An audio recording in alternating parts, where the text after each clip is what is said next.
Sarah, how are you? The funeral you held for your mother was lovely. It must have been a lot to deal with in such a short time.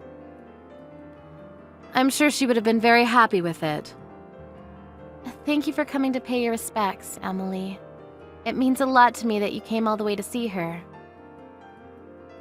It was a good chance to see Stephen and the grandkids. And what kind of mother-in-law would I be if I didn't go? Thank you. I really am grateful. I regret that you and my mom didn't have much of a chance to see each other when she was alive. Yes, it really is a shame. She was living with you, wasn't she? It was the first time I'd been inside your house, so I was surprised to see how big it was. It's a wonderful home. We already had the kids when we decided to live with my mom's, so we had it built so that it would feel more spacious and open. We knew that the boys would need more space when they grow up, so we took that into consideration too, but it feels so big and empty now that my mom is gone. That must be hard on you. But you're so lucky. Our house is cramped. I feel trapped all the time. I don't know about lucky. You're living with Stephen's second eldest brother at the moment, aren't you? Yes, and it's horrible. We're living with Thomas and his wife, but I can't bear her. I don't know why he married someone like her. She does nothing but cause trouble. Really? I haven't spent a lot of time with her before, so I don't really know what she's like. I don't know how she can call herself a wife. She always cuts corners on the chores and she complains all day long. She can't discipline her own child either. He runs around the house screaming and shouting. I can't live in a place like that. I didn't know any of that. What does your husband think? Have you spoken about it with him? That's the problem. She acts like such a good girl when he's around. When he's looking, she's the perfect daughter-in-law. She's so two-faced, it's very annoying. I guess that's why I don't feel like we can get on well. Is that so? That does sound problematic. It was a bad idea to start living with Thomas and his family to begin with. There was no way all of us would fit in such a small house. I don't know how they thought it could work. What do you mean? There's 5 of us. My husband, myself, Thomas, and his wife and son. Of course we can't survive in such a small house. It's only natural that we get stressed out by one another. We all need our own private space. I never knew that the situation was that bad. Is it really that stressful living together? Of course, I'm fine with living with Thomas since he's my own son, but I don't like that woman. She irritates me to no end. Every day there's something new to be annoyed about because she's so noisy about every single little detail. She won't even wash my or my husband's laundry with her families and expects me to do it by myself. Can you believe that? There's no point in living with them if she doesn't do anything for us. We're letting her live with us, so she should be a little more grateful. It's your husband's house, but I heard that Thomas and his wife are paying the gas and electricity bills, aren't they? It's not just the gas and electricity. They're paying for the groceries and other things, too. We provide the house and shelter, so the least they can do is pay for all the necessities. My son and his wife are paying for everything at the moment. That must make it much harder to mention that you're not happy with their attitude. I wonder what you could do. I was wondering about that, too. And I realized when I went to visit yesterday for the funeral, with your house being so big, maybe it would be a better idea if my husband and I moved in with you and Stephen. Don't you think that's a wonderful idea?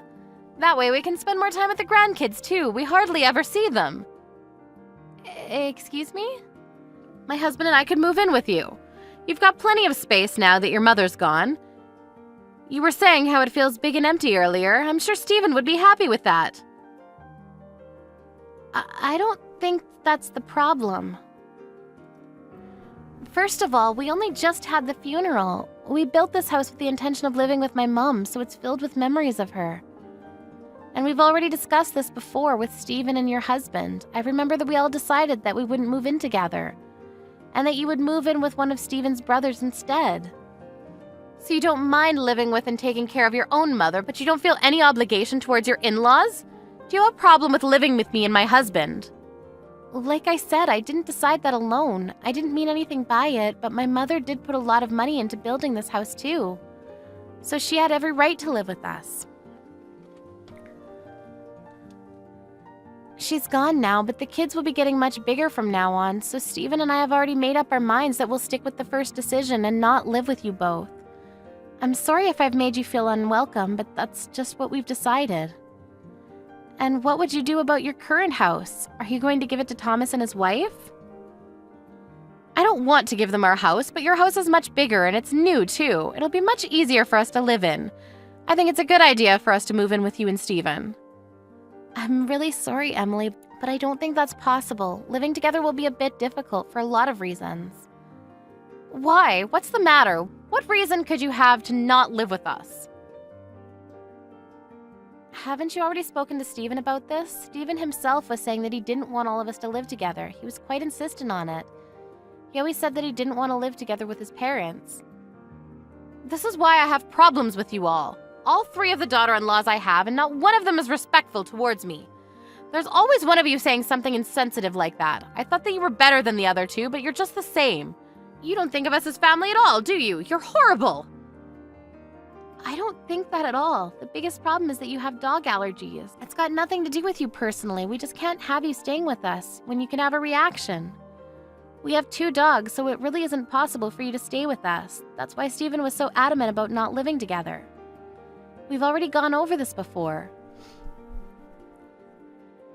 I was fine yesterday, so there's no problem anymore.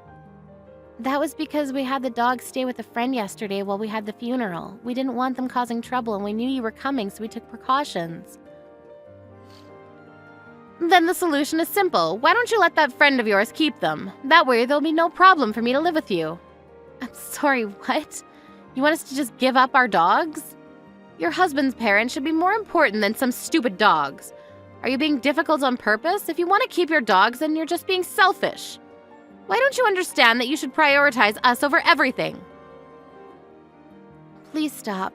I've had enough of your ridiculous comments. We won't let you live with us, and that's final. Do you realize that it's not your daughter-in-laws that have the problem, but you yourself? I know that you were living with Keith, your eldest son, until a few years ago. I also heard that you had problems with his wife, too.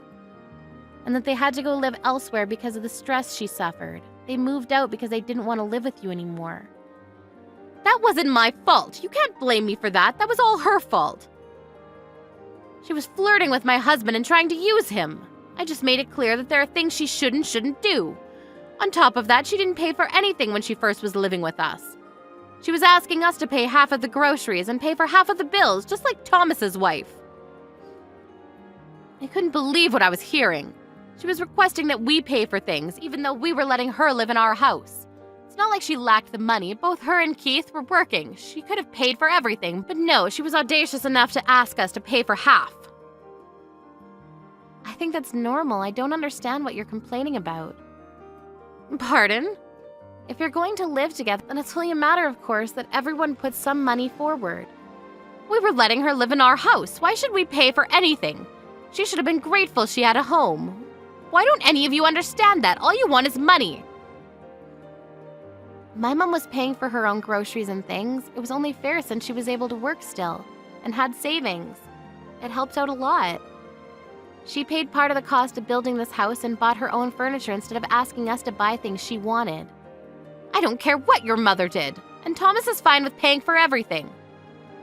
Keith and his wife should have done the same. They're the ones being unreasonable.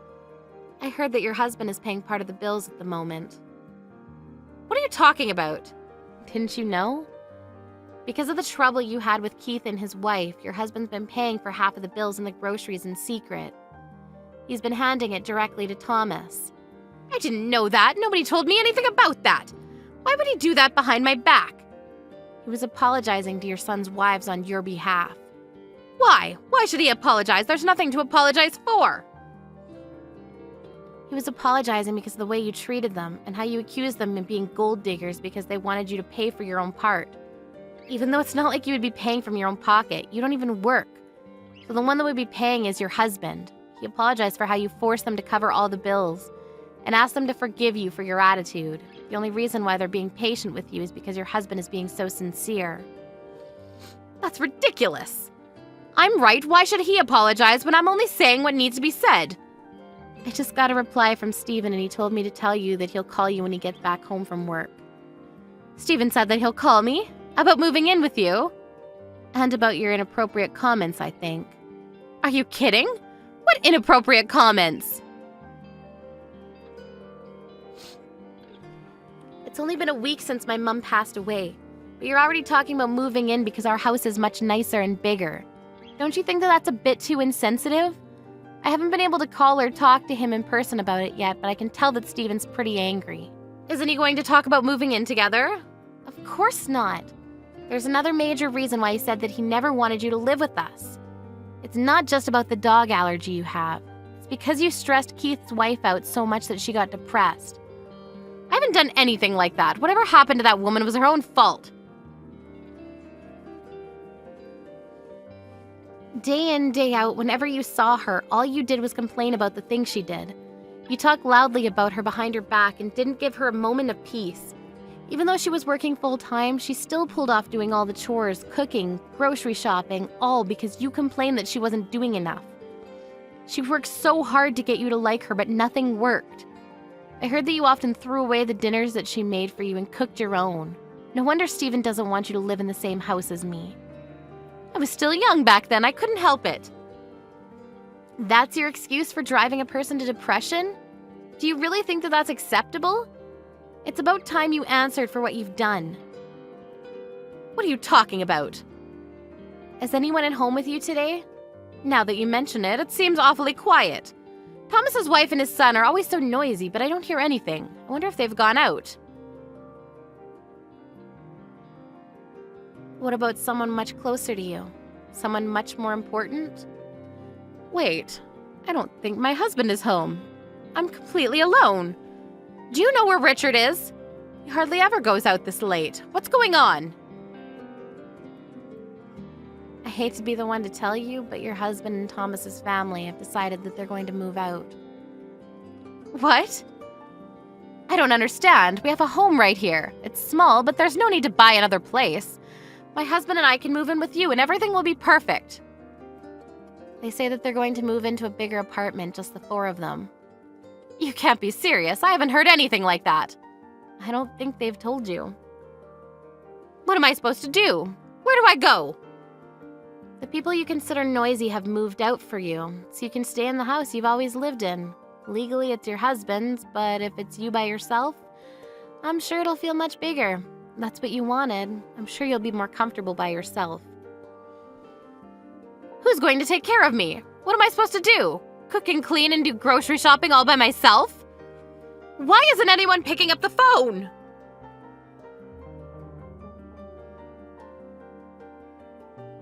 I don't understand. They've all abandoned me.